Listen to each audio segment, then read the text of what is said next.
And as we watch the coronavirus numbers creep up, Banner Health has a somber new prediction tonight. The hospital system says it could meet or exceed the number of COVID-19 patients that we saw during our surge in June and July. Our Spencer Blake joining us live tonight, looking at how the hospital is getting ready for another spike tonight. Spencer? And Heather, I can feel that it's cooling down quite a bit already. And as that happens, of course, any hospital is going to have more patients because of colds, flus, and other seasonal illnesses.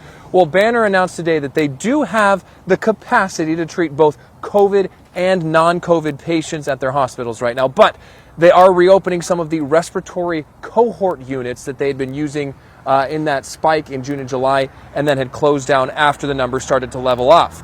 Banner also says it doesn't have a PPE shortage, though medical staff does have an effective reuse policy for their N95 masks. So these are the ways they're getting around that. Now, if these numbers don't level off or drop, it still might actually take a few weeks of some of those bad numbers before schools actually go back to virtual learning. You were mentioning some of the schools that already made that decision, but State Superintendent Kathy Hoffman explains why it might take time.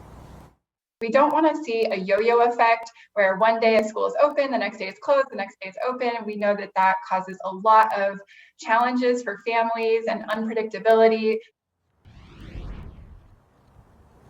And aside from the usual CDC guidelines that we always talk about, testing, of course, is very important right now.